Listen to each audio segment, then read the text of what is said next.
It is time to bring in David Tereshchuk with The Media Beat. David has his own website, which is themediabeat.us, but he's also a PBS television correspondent reporting on ethics and belief, and we review news stories and the way media has covered it over the past week and possible upcoming stories. Good morning, David. Well, it's good to be with you again, reporting in from the media capital of the world, New York City, once more. You know, I've basically been anti showing video clips, but finally this morning a security camera video was released of that horrible collapse of basically half of a condo housing in Florida, and when you look at it, you definitely see structural problems with one portion of it falling pancaking on one another and another. This is just a story that comes up, and I know it's not public infrastructure, but it is. It's a private building, but people live in it. Once again, it really points towards the infrastructure in this country. Well, yes, those images from Surfside, just north of Miami, right by the Intracoastal highway there, Collins Avenue, known to many of us who have been to Miami. Yes, it's a horrific sight, and of course the sort of neutral positioning of and the neutral viewpoint, if you like, of just surveillance cameras, security cameras. Not the work of a news crew or even someone posting on social media from their iPhone. It had a curiously static and steady look at something that was horrific in its movement, the collapse downward of virtually an entire wing of the building. The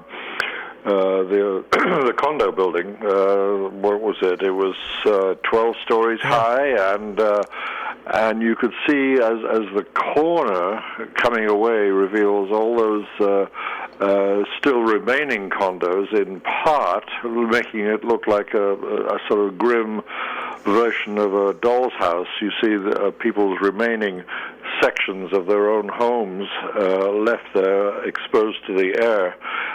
It has a particular ring for this journalist.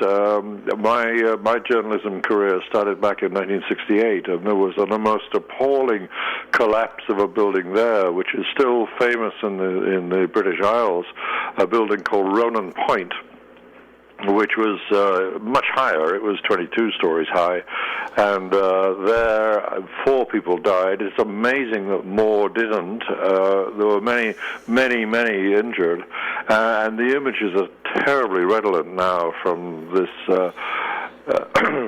Florida case. The building in the British case was brand new. And an architect, a British architect, had been warning for months in a totally unheard fashion, unlistened to, that the particular form of construction was not to be trusted. And appallingly, he turned out to be so right. In the Florida case,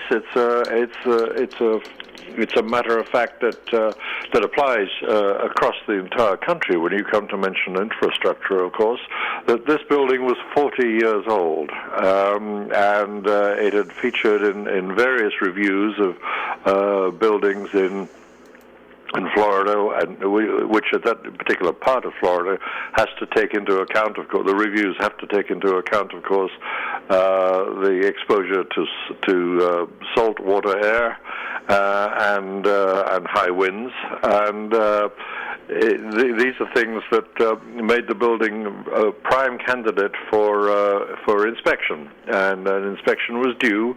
Some repair work had already started on the roof. And of course, we don't know yet, and speculation is the hobgoblin of journalism, of course, and we, we step into speculative territory at our own risk. But it's pretty clear that this building was an aging building, and it was a candidate to be considered in need of overhaul, and then suddenly only 30 hours ago, at 1:30 to 2 o'clock in the morning, suddenly a corner of the building starts to crumble, and it's horrific. It's astonishing that only one death has been reported so far. I feel it's inevitable that amongst the almost 100 people who are still not accounted for, that there will be more fatalities. And it's one of those grim stories that makes us think very seriously about how we regulate the free-reigning business of a country which trusts so much to private enterprise, to the building of our own homes and often public buildings too. It's worth reflecting on the other big, again from Britain. I can't help having these experiences because that's where I'm from. But in Britain, just 4 years ago, yeah, there was a terrible Grenfell Tower fire. That was a subsidized rent building in North Kensington in London.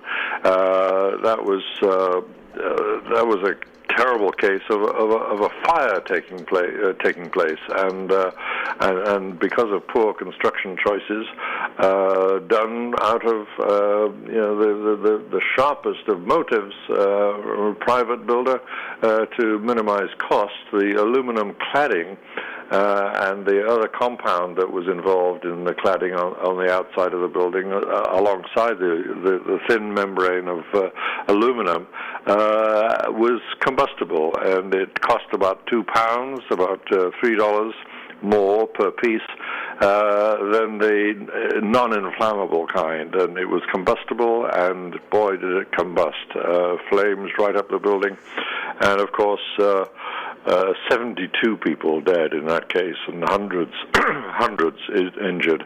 So these stories will bring out some of the best in journalism, as well as sometimes I fear the worst, the kind of ghoulish attention to the grim sight. But I hope that some of the best of journalism will be applied to finding out what's behind this collapse. There will be an official inquiry too, of course. That's being delayed at the moment while public officials put the emphasis on the rescue effort, search and rescue effort that's being done. Those classic scenes that always make my skin crawl a little bit because of my experience in such situations. The sight of dogs going along to sniff out what might be human remains, but just might be living humans still. All that is so relevant, and it tugs at the heartstrings, and the search and rescue is, of course, so vitally important. But at the same time, those same public authorities in charge of that will, in time and short time, I hope, announce a public investigation into this. But meanwhile, journalism has its responsibility too, to try and find out what may have lain behind this terrible disaster. And David, what came out this morning, and once again, this is where professional journalism works out. Once again, there were reporters that went back through building records, public records, and this building did find out that a portion of the building was sinking faster than other portions of the building.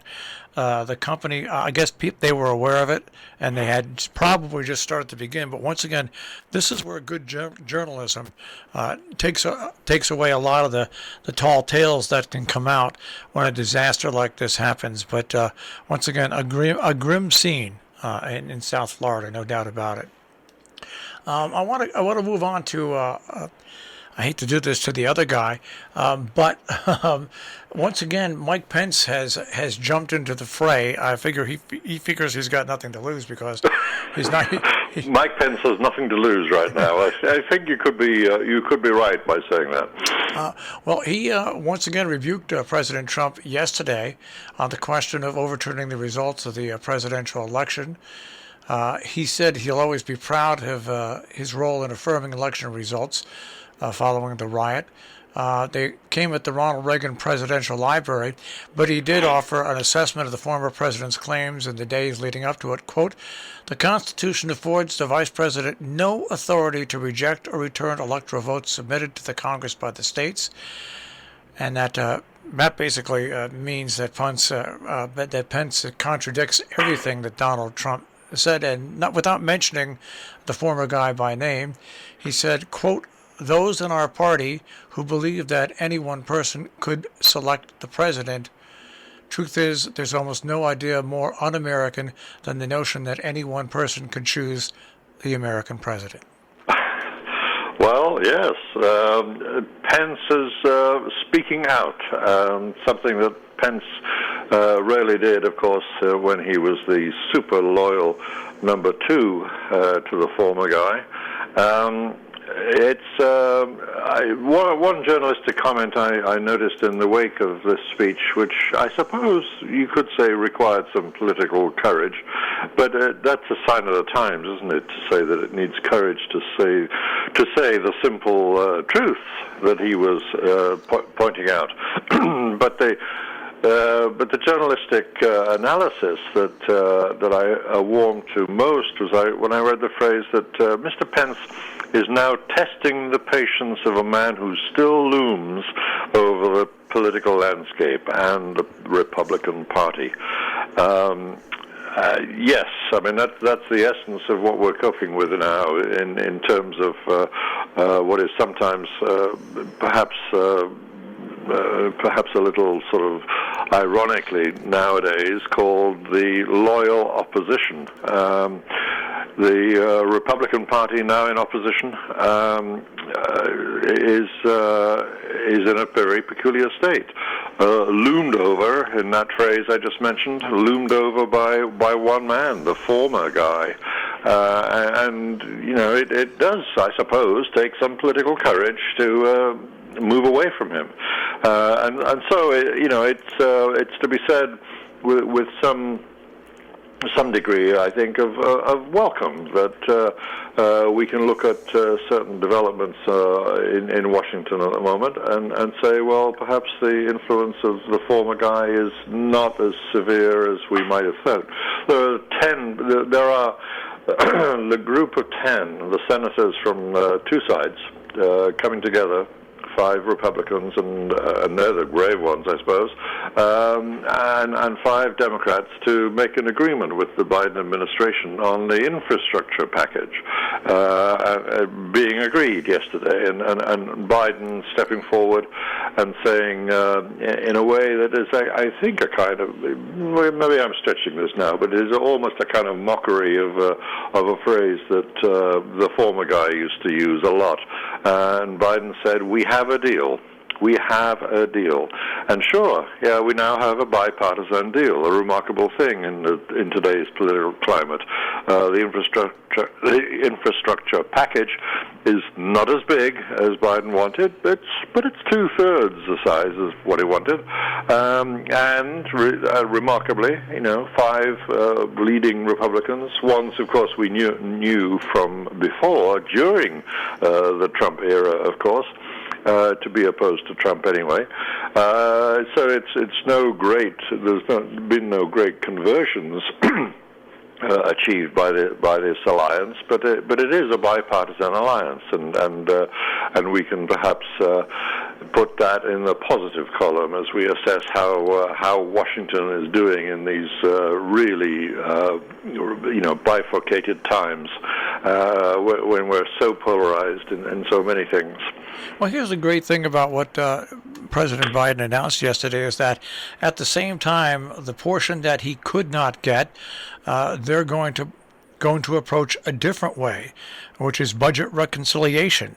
And so that whole package will go for, and he said he will not sign one without the other. So it's going to be very interesting to see if those 5 to 10 key Republicans can get to that number 60 needed in the Senate to pass this. As a British politician once said famously, a week is a long time in politics. So, and also that politics is the art of the possible.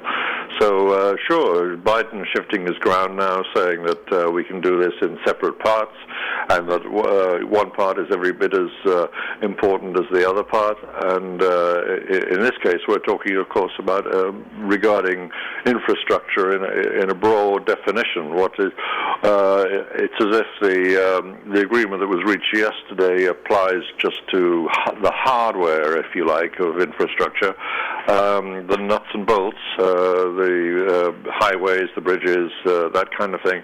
Though, interestingly, it does include broadband provision for the country as a whole. That's a welcome step into the ether, away from the simple nuts and bolts economy.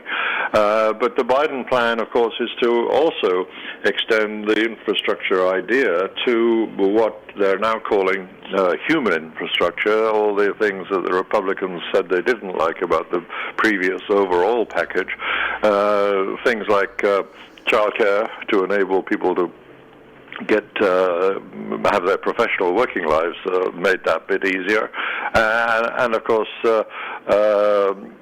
elder care too, and also certain educational advantage measures that will help society in general prosper and make work that easier, and make job creation, the job creation part of this whole policy that much more likely and much more widespread.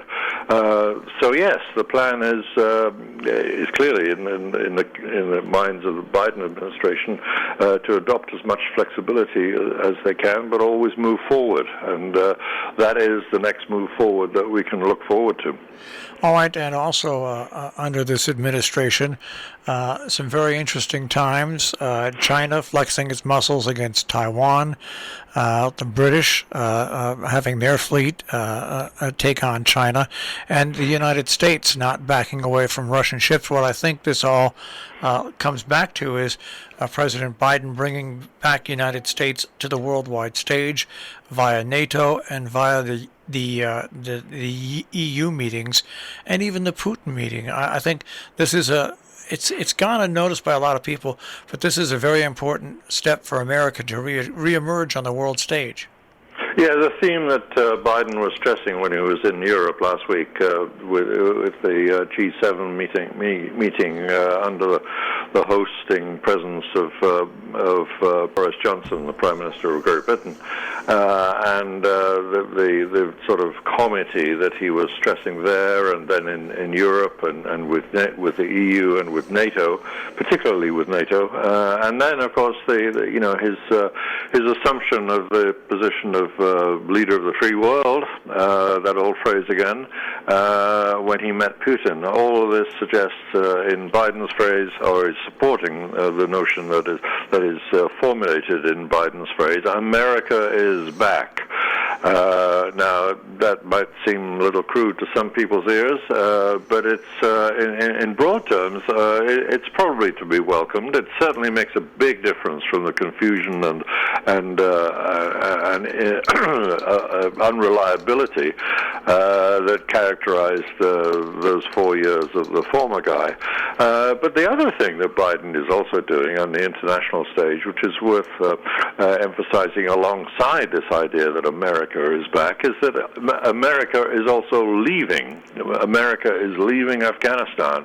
Now, both Biden and the former guy would often use the phrase the forever war, or the endless war, Afghanistan, and yet Biden is the one who is actually pulling out.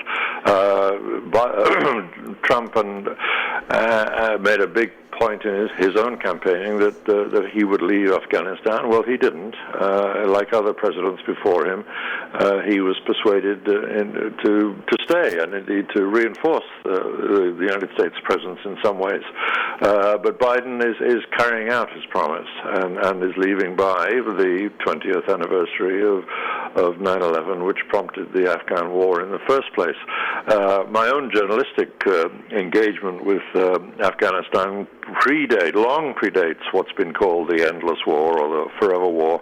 Long before 2001, way back in the 90s, I was with the United Nations concentrating on, among other stories, the appalling refugee problems being suffered by the Afghans, because for them, the forever war has been that much more literally, much more meaningfully, and their experience of war stretches way back to the Soviet invasion of their country, of course, and the fight against that by an alliance that was essentially led in the end by religious militants, the Mujahideen, who, interestingly enough, the Americans then supported with CIA covert support and the provision of deadly arms. So this long war has been a lot longer for the Afghans than it has been for the United States. But what the interesting thing is that it is this administration now that is carrying through the final withdrawal, with all the downside as well as the upside that comes with that. It's interesting to note that after a lot of pressure and a lot of good reporting about the Afghans who will suffer by the American withdrawal, in particular Afghans who helped American forces and the American presence in general in Afghanistan, who have come under terrible pressure, many of them being killed, of course, and their families hurt as well. The support staff for the American presence, the interpreters, the drivers, the clerks, all those people who have been attacked and will continue to be attacked unless they're taken to safety. And Biden himself finally agreed and announced publicly yesterday that there will be an emergency evacuation of these people, and one can only say thank goodness. Where they're going isn't quite clear yet, possibly to Guam, the American territory in the Pacific. So there's some perhaps belated effort to do what, in my parlance, when I've been covering wars, is the principle of OCD, and I don't mean obsessive compulsive disorder. I mean ordinary common decency, which I think dictates that you do look after people who helped you even in the messiest of situations. The Taliban have been actually killed an interpreter who headed a family who mercifully managed to arrive in Texas, in Houston Airport, the George Bush Airport, ironically enough, in Houston. The family arrived yesterday, but the interpreter himself was killed by the Taliban a few weeks ago. So that's the realities of an engagement that still play out, but it's an engagement which, in broad terms at least, is going to end in September this year. And one final note to bring up to you, it's not only the Democrats that come up with dumb ideas like defund police. I'm just amazed at what happened when a top general rebuked the criticism of the military being woke, and all of a sudden Republicans and Fox News called for defunding the Defense Department. I mean, yes, words fail me. It's an interesting. Well, you know, the language of political abuse is always an interesting phenomenon to observe. That borrowing that word woke and turning it into an insult is a feature of the present-day political landscape, I'm afraid. And yes, the notion of 5-star generals or whatever number of star generals being amongst the woke community, and therefore to be trounced and condemned by Fox News is an interesting one. It's rather like the Republicans who are refusing to acknowledge the role the self-sacrifice, indeed, of police at the Capitol. I mean, if ever there was a political party wedded to supporting the police, you would think it was the Republican Party, but it's been turned on its head in a topsy-turvy sort of way that only Gilbert and Sullivan could really portray. That's happening in the issue of the Capitol insurrection or riot or whatever you'd like to call it. Invasion is a good enough phrase for me, and we're here in these, as I described earlier, the polarized times when the insults traded get to be somewhat crazy. Well, the Joint Chiefs chair, by the way, may I say, who was appointed by Donald Trump, Mark Miley, here's what he said, and this is, I don't always agree with the Joint Chiefs, but they do protect our country. He said, quote, "I personally find it offensive that we are accusing the United States military of being woke or something else because we're studying some theories that are out there. I want to understand white rage, and I'm white," Miley told lawmakers. He continued with this quote, "What is it that caused thousands of people to assault this building and try to overturn the Constitution of the United States of America? I've read Mao Zedong, I've read Karl Marx, I've read Lenin. That doesn't make me a communist. So what's wrong with understanding?" That's the best part of his speech, I think. Yeah. I mean, it's just simple. You know what? I just don't understand the Republican positioning. I know that they want to try to get back the House and Senate in 2022. I don't think this is the way to do it. This is as dumb as the progressive wing coming up with defund police. It just doesn't make any sense, and it will only cause angst. I guess you're right, but how crazy can the Republicans get and stay? That is the big question for the next 2 years at the very least. David, it's always great to talk with you. Have a great weekend. You too. David Tereshchuk with the Media Beat. Once again, you can find David at his website, themediabeat.us, and you can find this show online, every edition of it, at robinhoodradio.com. Click on demand, click on the Media Beat with David Tereshchuk.